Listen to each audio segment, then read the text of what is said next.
Hey YouTube, this is TorqueDawg here with another review of Outcast Volume 2. So before I get into the video, I just want to talk about my Instagram account. So I have a TorqueDawg Instagram account. You can follow that at TorqueDawgYT, just TorqueDawgYT. So yeah, Volume 2 was actually really good. It kind of ended off in the same place as Volume 1, where he knows he has the powers now, but he doesn't exactly know how to use it. Um, but it's much more extreme now, like the circumstances with uh, Sydney, I think his name is. He's like kind of the devil, where he's walking around and he's talking to all the possessed people that Reverend and Kyle have met and stuff. And like basically it's kind of weird because like Kyle and Reverend, they go and talk to the possessed people and then they just go walk away after. And the same with him, he just went and talked to them for a bit and he just left right away. The old lady tried to kiss Sydney, so maybe like you can like transfer your powers by kissing them, and that's why Megan in issue 12 then tries to like not necessarily kiss Kyle, but they do like the little mouth to mouth thing, kind of, but like a little separate. And same with other characters, they do that when they're possessed with Kyle when on top of him and stuff. Um, Kind of like this, except Kyle is like choking Megan there. So in this issue, they find a girl named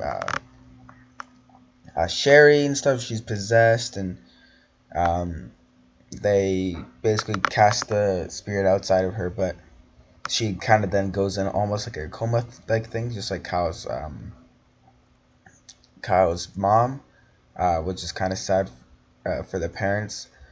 They find, well, Kyle, he's not sure, but he kind of finds out that the longer you've been possessed, the harder it is to get the demon out. So like Sydney must have been like possessed for a really, really long time. There was that dude in prison that was possessed, must have been possessed for like a long time too, like at least a year. That's why Joshua was possessed like pretty early on. That's why it was easy for him to get out. Megan was possessed pretty early on too, so it might be easier for a demon to come out of her. I'm not sure.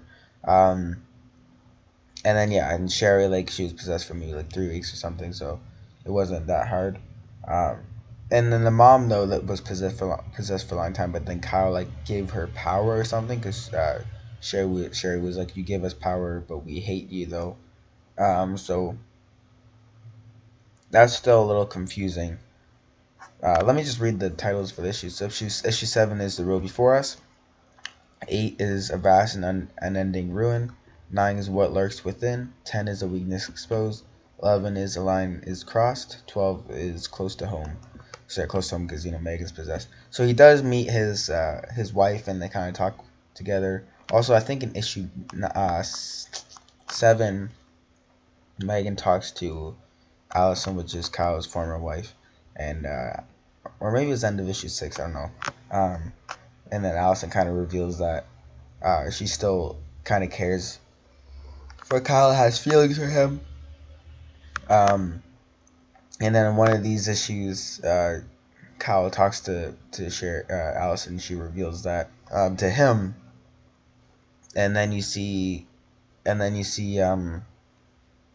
well, and then Kyle's about to leave and stuff because she calls Megan, because Allison calls Megan because she's like, I had enough of this, but she still like kind of cares for him because she like kissed him and stuff. Then you see, oh well, then Kyle sees Amber, I think her name was, a daughter, and like they hug and stuff, and then Amber is like, "Are you gone or something?" Because mom was being scary, so like, because the Allison was possessed, but Kyle doesn't want to be like, "Oh, it's not my fault, it's their fault, or it's her fault." So he's still taking the blame, even though it's not her fault, but she was the one that attacked her daughter instead because she was possessed. So, but he took the blame because he's a guy and guys always take the blame. Also maybe because he wasn't beaten or something as well. So it seems like Allison was beating uh, Amber, and then he saw that, and then he started beating on Allison. So he technically was beating his wife, but like it was because she was possessed. So yeah, this was good. It was basically ended off the same note as Volume 1, but it's like more, you kind of know a little bit more, and it advances the story with like character drama, like family matters and stuff. So it's probably a little bit better. Hope you guys enjoy. Subscribe, like for more, and bye. Peace out.